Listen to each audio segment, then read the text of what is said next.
Good morning. Van Sail. Ja, kom meneer baie hierso? Nee. Nee. Right, mag ek vra meneer, as ek kyk na jou voertuig is baie vuil. En die image van die voertuig veroorsaak 'n bietjie 'n probleem vir ons. Ek meen as jy hierso kom kyk vir my oral, ek meen die kar is bakkie is baie lanklaas gewas. Hy is 2 weke terug gewas. Nee, 'n week terug gewas by Nissan. Nissan. Hier sien die probleem is julle met sulke kykies so oral, kykie. As julle met sulke vuil voertuie kom, dan dit breek die image af van my plek en dan dink mense ons doen sulke laat diens omdat julle ouens vuil is op julle voertuie. Jy verstaan wat ek bedoel. Is jy altyd so as jy by die huis dalk ook maak jy skoon by die huis? Elke dag. Alraai, ek meen oral kyk hierso. Kykie. Vuil, kykie. Nee, sien wat ek bedoel. Ek meen is bitterlik vuil. Hoekom is die voertuig so vuil? Omdat ek amper 1000 kilos 'n dag ry en ek kry nie kans om hom te was nie. Jy het geen reg om my aan te spreek oor my voertuig nie. Jy kan dit by die huis doen, maar nie 'n kliënt wat 'n betalende kliënt nie. Ja, ek wil nie jy moet nou mou nie want ek het begin verlede week hierso die eienaar het my nou aangestel en hy sê ek moet vriendelik wees. Maar ek was vriendelik, maar is nie my skuld as jou voertuig vuil is nie. Verstaan meneer wat ek bedoel?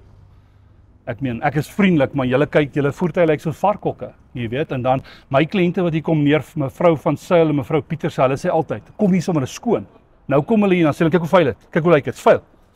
Ek meen my quality. Meneer, kan jy my nou uitlos want jy is dis onvanpas. Ja. Maar my quality marshal het 'n wit hemp aan. Nou kan jy dink as hy hierso rondloop, sy wit hemp gaan vuil wees. Spierwit hemp meneer. Sipo, ek het nog kyk hoe lyk hierdie bakkie. Hierdie man, hy was nie sy bakkie nie, is vuil man. Kyk hier tot Sipo, kyk hier, vuil. Verstaan jy Sipo, nê? Nee. En jou hemp gaan vuil word. Ja. Nee meneer.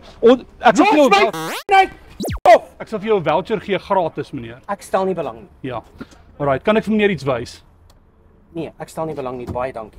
Gaan weg. Nee, dit is onnodig meneer, omdat ek het klein kindertjies en as jy nou complain by die eienaar hier, hy gaan my fire want hy het gesê ek het nou 2 complaints vanoggend ook al reeds gehad. Jy weet. Maar ek gaan nie complain nie. Dankie meneer, baie dankie. Gaan net weg. Drink jy ietsie? Dan kan ek vir jou ietsie koop om te drink. Nee. 'n Biertjie? Nee, ek soek niks. Ja. Gaan net weg. Maar meneer, jy lyk na 'n drinker vir my. Ek kan duidelik sien. Ek drink nie want ek kan dit nie bekostig nie. Aan. Ja. Alraai, meneer, maar kom ek maak jou dag vir jou beter.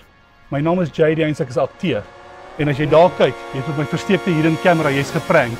Dis net 'n grap is op my show. As ek nou hartaanval het gehad het, ek lê in hoë bloeddruk. Wat sê jy dan gedoen? Wat belangrik is het ek jou toestemming om dit te kan gebruik. Seker maar ja, laat iemand maar lag vir hierdie wat.